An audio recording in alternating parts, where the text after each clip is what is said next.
सुधांशु मित्तल जी से इसका जवाब लेना चाहूंगा। सुधांशु मित्तल जी, हरियाणा में जाहिर तौर पर एक बहुत बड़ी कामयाबी आप लोगों को मिली है, बधाई के पात्र हैं आप, लेकिन महाराष्ट्र में बार बार जो एक सवाल खड़ा हो रहा है कि आखिर चूक कहां हुई, रणनीतिक चूक कोई हुई है, मानते हैं आप? ये क्यों पीछे रह गया? आत्मविश्वास की वजह से तो ऐसा नहीं हुआ। महाराष्ट्र की अगर नतीजों का विश्लेषण करना है तो एक चीज ध्यान रखनी पड़ेगी कि पिछले 25 साल से किसी भी राजनीतिक संगठन को 100 सीट भी नहीं मिली है।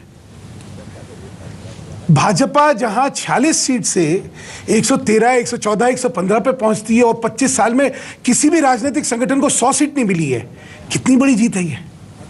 हाँ, खंडित जनादेश नहीं होता तो शायद आज 4 चांद लग जाते, लेकिन उससे कोई जो जीत हुई है, जो सफलता मिली है, जो लोगों का विश्वास मिला है, वो कम थोड़ी हो सकता है। लेकिन इस जीत के साथ साथ महापेच भी हो गया, ये तो आप मानेंगे ना। देखिए, इतनी बड़ी जीत, लेकिन आप लोग उसको उस उल्लास से नहीं मना पा रहे जैसे आप चाहते। एक दूसरे ये तस्वीर बड़ी इंपॉर्टेंट रही है। हमेशा बड़े बड़े लीडर एक दूसरे को लड्डू खिलाते हुए दिखे हैं। राधा जी जो बात की, बस मैं माफी के साथ एक चीज जोड़ना चाह रहा हूं सुधांशु मित्तल साहब, ये भी बड़ा अद्भुत है कि जिसने आपको अफजल खान तक कह दिया, अब उसी के पास आपको जाना पड़ेगा। मैं 2 चीज कहता हूं, हर राजनीतिक संगठन चाहेगा कि 100% सीटें तो मुझे ही मिल जाए, कौन नहीं चाहेगा, और उसका लड्डू तो सबसे स्वादिष्ट होता ही है। फिर ये होता है अच्छा 2/3 आ जाए, फिर ये होता है कम से कम हमारी जो है उसमें मेजॉरिटी तो हो जाती है। नहीं, लेकिन अच्छा। इस तरीके का महापेच जो फंसा है कि जहां से आपने इतने अच्छे रिश्ते जो 25 साल के थे उसको तोड़े, उस रिश्ते को तोड़ करके फिर आपने अपनी चाल को, अपने कदम को अगले मोदी के परचम के अंदर खूब फहराया, उसके बावजूद आप लोग यहां पहुंचे हैं, तो इसे आपकी जीत तो है, नो डाउट आपकी जीत है, लेकिन इस जीत में फंस गई। देखिए अनुराधा जी, महाराष्ट्र को आपसे अच्छा कोई नहीं जानता। हम लोग कहां थे हमेशा। देखिए, किसी भी संगठन का सफर वो कहां से है और कहां पहुंचा है, ये बहुत महत्वपूर्ण है, और खासतौर से 5 साल पहले। नहीं सर, लेकिन सवाल ये है कि आप क्या यहीं तक पहुंचना चाहते थे? उम्मीदें तो और थी ना। मैंने तो आपसे कहा कि इसीलिए खड़ा हो रहा है। सुनिए अखिलेश जी, क्या है, मैंने तो आपसे कहा हम तो चाहते हैं कि 100% सीटें जीते, और कम से कम 2/3 तो बिल्कुल ही जीतते। अखिलेश, लेकिन मैं मित्तल साहब से एक सवाल छोटा सा करना चाहूंगा। देखिए, एक चीज बताइए, और आप तो बहुत अनुभवी नेता हैं, कि शिवसेना के साथ आप जाना पसंद करेंगे सरकार बनाने के लिए अगर वो आते हैं आपके पास, क्योंकि वो हिंट दे रहे हैं, या एनसीपी अगर आपको बाहर से सपोर्ट भी कर देती है तो उसको आप प्रिफर करेंगे? क्या आपको लगता है रचनात्मक दृष्टिकोण आज बीजेपी का क्या होना चाहिए? देखिए, भाजपा का अगर आप परिप्रेक्ष्य समझे या उनकी प्राथमिकता समझे तो क्या होगी? पहली थी कि हमारे खुद के बल पे बन जाती, ठीक नहीं बनी। फिर क्या सरकार किसी ऐसे संगठन के साथ बन सकती है जिससे वैचारिक मतभेद जो हैं वो नहीं है? तो स्वाभाविक तौर पे शिवसेना से हमेशा 25 साल का जो रिश्ता रहा था, किस बात पे रहा था? लेकिन सर मनमुटाव बहुत ज्यादा हो गया जिस तरह की उसमें सुधांशु जी से मैं एक इसी बात को बिल्कुल छोटा, वैचारिक मतभेद की आपने बात कही। वैचारिक मतभेद तो आपके मायावती से भी थे, 3 बार आपने उनके साथ मिलकर के बनाई। वैचारिक मतभेद तो गौण हो जाते हैं जब सत्ता का सवाल आता है। मैं आपकी चॉइस क्या होगी, वैचारिक एकता या जो कम दबाव डाले? क्योंकि जाहिर है शिवसेना इस पर दबाव डालने की स्थिति में है, एनसीपी दबाव डालने की स्थिति में नहीं है, उसमें आप कहां जाएंगे? व्यवहारिक राजनीति क्या कहती है? व्यवहारिक राजनीति ये कहती है कि जिनके साथ आपकी वैचारिक संबंध हैं, रहे हैं, और एक ही सोच रही है, उसके साथ जाना चाहिए। लेकिन ये साथ जाने का भी मैं एक और थोड़ा सा, आप सबको लगता है कि कोई हाई होल्ड लग जानी चाहिए। देखिए, खंडित जनादेश है, खंडित जनादेश की अपनी एक सीमाएं होती हैं। आप वैकल्प तलाशते हैं कि वैकल्प में क्या हो सकता है। कोई नहीं चाहता कि जिसके खिलाफ चुनाव लड़ा था उसके साथ मिलकर सरकार बनाई जाए, कोई नहीं चाहता। लेकिन आज अगर मजबूरी है तो आप देखेंगे उसके बाद होगा, ठीक है, नहीं होगा तो ठीक है। हम विकल्पों पे भी बात करेंगे, एक ब्रेक ले रुकना पड़ेगा सुधांशु जी, मैं फौरन आपके पास लौटूंगा। और न्यूज़ 24 पर ये खास कवरेज लगातार जारी है, बने रहिए हमारे साथ। हरियाणा और महाराष्ट्र में क्या हो रहा है, पल पल की खबर सबसे पहले आप तक हम लगातार पहुंचाते रहेंगे।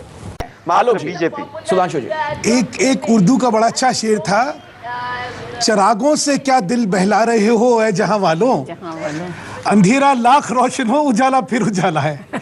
अब आप छोटी छोटी चुन्ने ले लेके अपने दिल को खुश रख रही है तो ठीक है, सबको मालूम है जन्नत की हकीकत। आप बताइए ना, मैं बोलूं तो दिवाली पे आपको देना था ना, बांटना था पूरे देश को। मैं अब आपको बताता हूँ, सुन तो ले आलोक जी, आप उजाले आज तो मेरी चेहरे की खुशी देख के ही आपको अंदाजा हो जाना चाहिए कि कितनी बड़ी बात हुई हमारे साथ।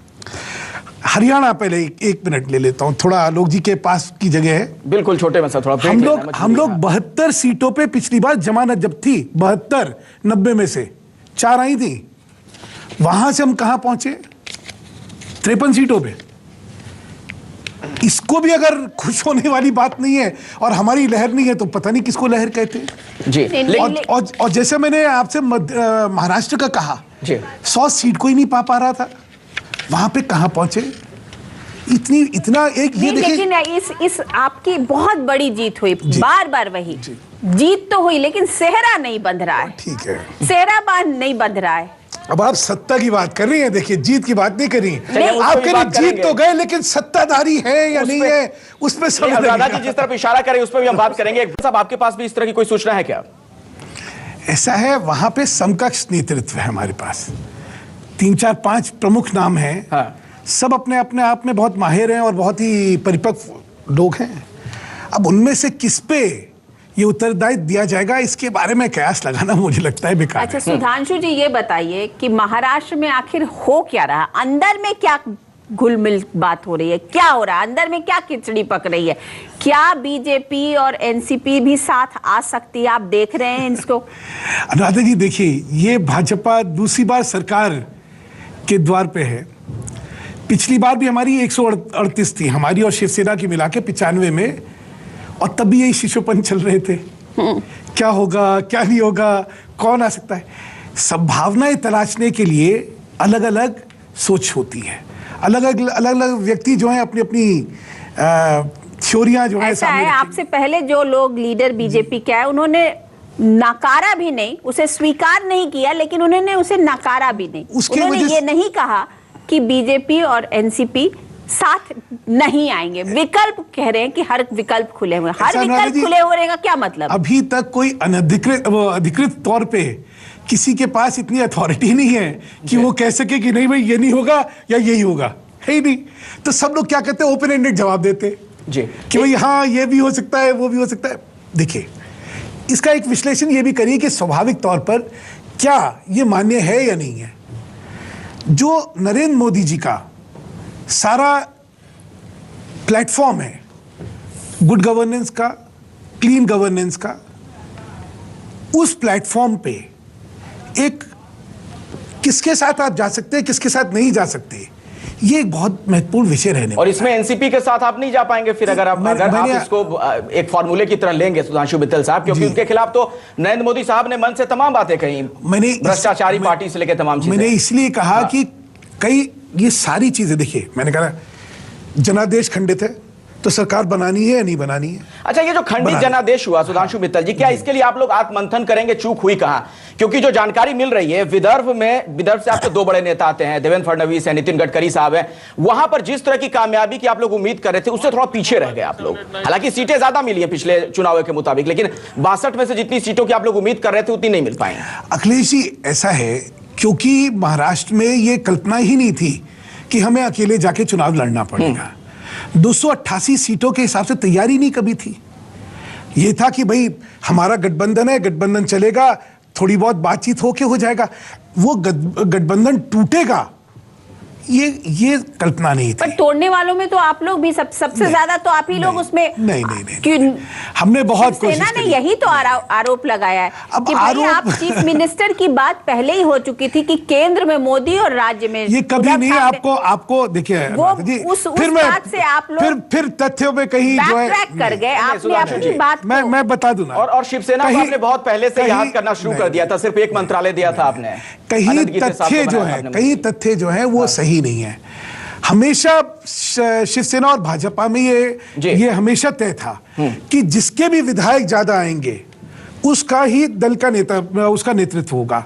इसीलिए पिछली विधानसभा में आपने देखा होगा हम सीट कम लड़े थे, लेकिन हमारे 46 आए थे।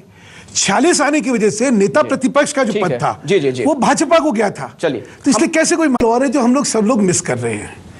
देखिए, हरियाणा में हम जब विकल्प की ओर निकले तो वैचारिक तौर पे हमारे साथ का कोई और संगठन नहीं था।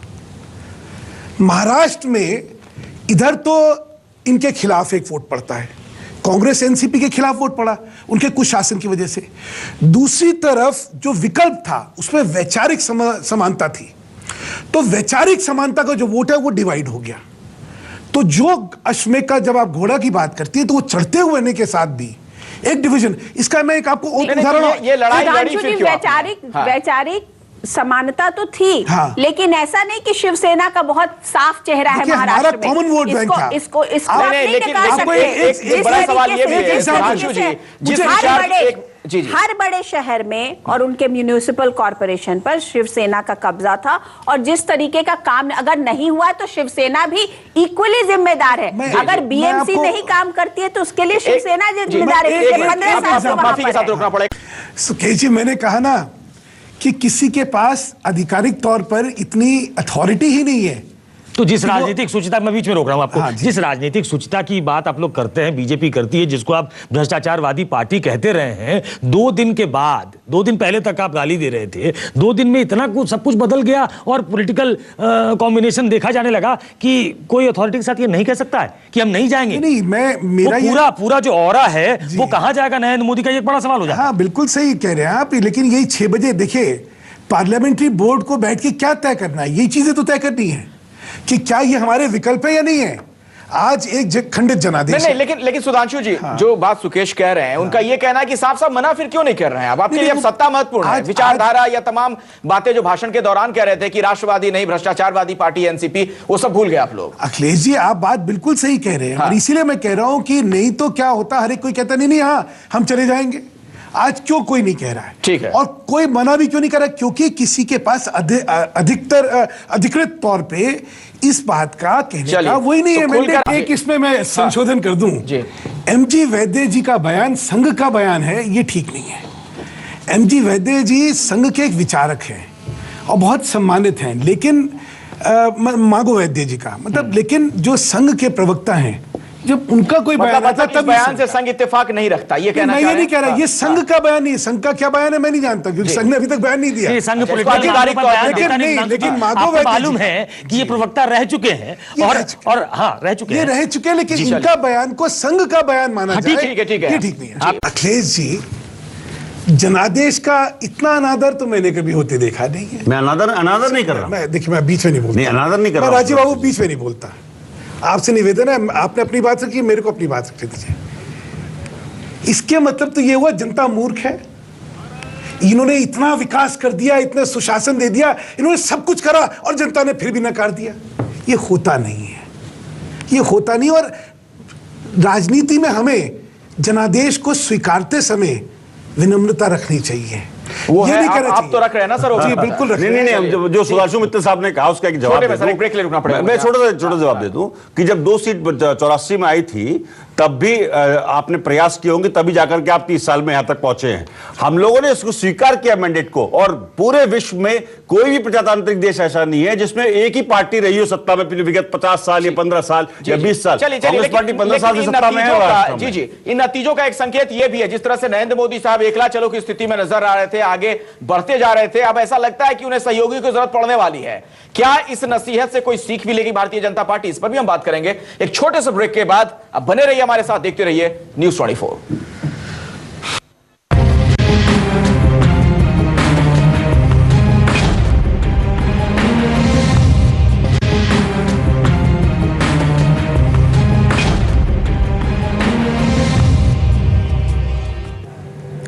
तो आज दिन की सबसे बड़ी खबर पर लगातार हमारी नजर बनी हुई है। महाराष्ट्र और हरियाणा दोनों ही राज्य बीजेपी के खाते में। हालांकि महाराष्ट्र में पेच फंसा हुआ है और इससे एक बड़ा सवाल भी खड़ा होता है। सुकेश रंजन हमारे इनपुट एडिटर लगातार हमारे साथ बने हुए हैं। सुकेश, आपसे ही मैं समझना चाहूंगा, एकला चलो की जिस नीति पर नरेंद्र मोदी साहब निकल पड़े थे, क्या आपको लगता है महाराष्ट्र के नतीजों से कहीं ना कहीं उस पर अब ब्रेक लगेगा? उन्हें यह समझना पड़ेगा कि अभी भी उन्हें सहयोगियों की दरकार है, गठबंधन की राजनीति के दिन अभी फिरे नहीं है। जी बिल्कुल, आने वाले दिनों में जो चुनाव होने थे, इस विधानसभा के नतीजों पे सबकी निगाह थी कि उत्तर प्रदेश में चुनाव होने वाले हैं 2017 में, उसके पहले बिहार में चुनाव होने वाला है, और ये चुनाव अगर स्वीप कर जाती बीजेपी दोनों ही स्टेट में, हालांकि परफॉर्मेंस बहुत अच्छा है, लेकिन चूंकि गठबंधन वहां मजबूरी एक हो गई है महाराष्ट्र में, तो गठबंधन की राजनीति का खात्मा नहीं हो रहा है। ये एक मैसेज इसमें जरूर छुपा हुआ है कि नरेंद्र मोदी प्रधानमंत्री के तौर पे बहुत पसंदीदा उम्मीदवार हो सकते हैं, लेकिन स्टेट की राजनीति के कई फैक्टर्स हैं जो वहां की राजनीति को इंपैक्ट करते हैं, और इसलिए गठबंधन की राजनीति इस देश की हकीकत है। अभी इससे मुंह मोड़ना बहुत मुश्किल होगा। वो जिस रास्ते पे बाइपोलर पॉलिटिक्स की तरफ भारतीय राजनीति जा रही थी, मुझे लगता है कि महाराष्ट्र ने उस पर ब्रेक लगाया है, और जिसके दूरगामी असर जो है वो मुझे लगता है कि सुधांशु मित्तल जी, एक मिनट, मेरा आपसे एक सवाल है, आप अपनी बात रखिएगा, लेकिन मेरा आपसे एक सवाल है, अगर आप अपने 25 साल पुराने साथी को नहीं खोते तो क्या आपको नहीं लगता है कि सीटें और ज्यादा आपको मिलती, अच्छा परफॉर्म करते हैं आप महाराष्ट्र में? देखिए, भाजपा के जहां तक सीटें जीतने का सवाल है, अगर हम 119 पे लड़ते तो 100 जितने हम 121 पहुंचे वो तो पहुंचते ही नहीं, तो वो तो प्रश्न ही नहीं है। हमारा प्रदर्शन, हम अकेले लड़े, उससे बेहतर हुआ। इसमें जो सुखेश जी कह रहे हैं, सुखेश जी थोड़ा समय एक और इसमें संशोधन करना चाहता हूं। देखिए, जहां पे समान वोट बैंक होता है, वहां पे जब दोनों अलग अलग लड़ते हैं तो वोट का विभाजन होता है। वोट के विभाजन का स्वाभाविक तौर पे प्रतिपक्ष जो होता है उसको फायदा होता है। यहां पे क्या हुआ, आज तक हम लोग एक ही वोट बैंक के सहारे लड़ते थे, आखिरी मौके तक हम लोग ने तैयारी तो कोई करी नहीं थी, फिर जब अलग अलग लड़े तो विभाजन हुआ। मैं इसका एक आपको उदाहरण देना चाहता हूं। जानते हैं 2009 में जब विधानसभा चुनाव हुए तो मानसे की वजह से 28 सीटें हम लोग हारे थे। क्यों? क्योंकि वही समान वोट बैंक था। कॉमन वोट बैंक जब स्प्लिट करेगा, नहीं, मनसे के साथ आपका कैसा कॉमन वोट बैंक हो गया? शिवसेना की बाय प्रोडक्ट था ना। शिवसेना और भाजपा को मनसे ने 28 सीटों पर हरवाया था। अब की बार क्या हुआ, अगर आप ये जो जीते हैं कांग्रेस या एनसीपी जहां जीती है, हमारा और शिवसेना का अलग भी तो सुधांशु जी इसीलिए हुए ना, जो आप सेम विचारधारा की बात कर रहे हैं, हाँ। उसका असली चैंपियन कौन है, ये भी तो आप लोग कहीं ना कहीं साबित करना चाहते थे। आऊंगा राजीव जी आपके पास, आऊंगा, एक ब्रेक ले रुकना पड़ेगा, फौरन हाजिर होते हैं, बने रहिए हमारे साथ, देखते रहिए न्यूज़ 24। सुधांशु मित्तल जी, महाराष्ट्र से यह संकेत तो आपको मिल ही गया होगा कि मोदी का मतलब पूर्ण बहुमत नहीं है। नहीं, मैंने जैसे कहा कि मोदी का मतलब है लोगों की आस्था और लोगों का आकर्षण और लोगों का उनके ऊपर यह विश्वास कि उनकी विश्वसनीयता जो है वो कायम रहेगी। और इसीलिए पहली बार 25 साल में 100 के ऊपर सीटें किसी संगठन की आई हैं और हमारी आई हैं।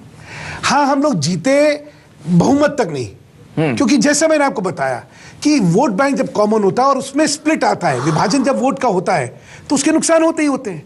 दूसरा एक नुकसान जो हुआ, ठीक चुनाव से पहले गोपीनाथ मुंडे जी का निधन, एक्सीडेंटल नेतृत्व जब नहीं होता है और ऐसी चीज हो जाती है, एक विरक्ता होती है, तो उसके भी नुकसान होते हैं।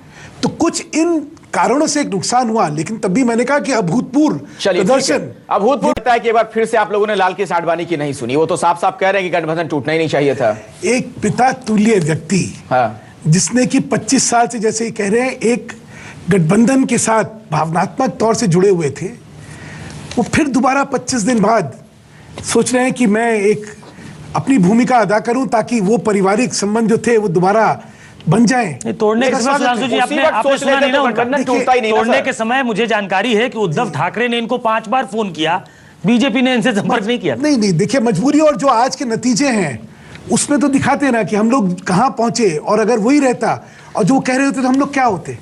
तो वो छोड़िए, मैं कह रहा हूं इतिहास का मूल्यांकन अभी इसमें करने की जगह भविष्य की ओर देखे, वो ज्यादा अच्छा रहेगा। भविष्य में तो फिलहाल ये कि आप सरकार बनाएंगे कैसे महाराष्ट्र में, इस बारे में आप पत्ते नहीं खोल रहे हैं कि आप किसके साथ लेंगे। अडवाणी जी का सानिध्य प्राप्त है, उनकी सोच का स्वागत है। शिवसेना के साथ उनका प्रयत्न जो है कि अगर परिवार, वो जो हमारे पारिवारिक संबंध थे, दोबारा अगर हो सके, उसका स्वागत है। लेकिन एनसीपी को खारिज भी नहीं कर रहे हैं आप। नहीं, उन्होंने तो करा है आपके सामने, अडवाणी जी ने तो बिल्कुल ही खारिज कर दिया। अभी जो आपने मेरे से प्रश्न पूछा था, उसका जवाब तो अडवाणी जी ने दे दिया आपको। मैं अधिकृत नहीं हूं ना ये कुछ कहने के लिए। ये सुकेश, आपको नहीं लगता कि कहीं ना कहीं एक प्रेशर टैक्टिक्स भी है बीजेपी की तरफ से कि एनसीपी का नाम भी सामने रखा जाए शिवसेना के साथ तरीके से, ताकि बार्गेन कर सके, कहीं शिवसेना ज्यादा माइलेज ना ले जाए इसमें?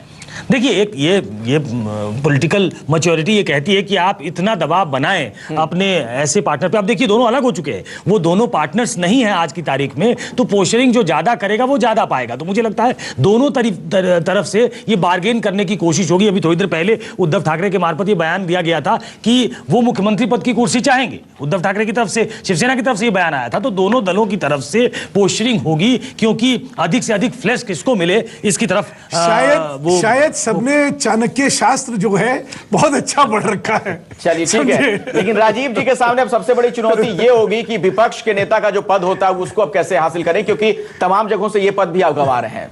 देखिए, ऐसा है अखिलेश जी, भारतीय जनता पार्टी शिवसेना के साथ किस तरह से बैठती है इनका अपना व्यक्तिगत मैटर है। कारण है भारतीय जनता पार्टी को शिवसेना ने अफजल खान से लेकर के और जिस तरह से व्यक्तिगत टिप्पणी मोदी जी पे की है, उसके बाद ये बैठते हैं तो ये अपना इनका आउटलुक है। लेकिन मेरा तो सुधांशु मित्तल साहब में बैठे मेरे बड़े भाई की तरफ से मेरा एक निवेदन सुधांशु मित्तल साहब से है कि आपने चुनाव प्रचार के दौरान ब्लैक मनी लाने का जिक्र किया था और ब्लैक मनी अभी तक नहीं आई, और प्रत्येक भारतीय को 15 लाख रुपए मिलने हैं। तो मेरे 15 लाख रुपए सुधांशु मित्तल साहब मोदी जी से दिलवा दीजिए, जिससे कि क्या नाम उसको ब्लैक मनी के जो पैसे वापस जाएंगे, पूरा देश खुशहाल हो जाएगा। तो सुधांशु मित्तल जी करबत प्रार्थना है, मोदी जी से कहिए ब्लैक मनी लेके आए। आप अभी तक नहीं आई, रामदेव जी से बात करिए, उन्होंने राहुल गांधी जी के पास चले जाइए, कांग्रेसियों का जो काला धन है वो निकलवा के दे देंगे तो कई करोड़ की गंभीरता समझिए। आपने पूरा हम पे आरोप लगाया था ब्लैक मनी नहीं आ सकती। मैं नरेंद्र मोदी जी का एक बयान है, उन्होंने जो 1 फरवरी 2011 को दिया था, अखिलेश सुनने की बात है, why is the money laundering act is not being used to tackle black money abroad. तो नरेंद्र मोदी जी मनी लॉन्ड्रिंग अजय माकन जी ने विस्तार से इस पे चर्चा की करनी चाहिए, उनको ब्लैक मनी लानी चाहिए जिससे देश खुशहाल हो। और एक ब्रेक लेना पड़ेगा। आज हमें बधाई तो दे दीजिए, एक ब्रेक लेना पड़ेगा, फौरन हाजिर होते हैं। ये खास कवरेज लगातार जारी है, बने रहिए हमारे साथ, देखते रहिए News 24।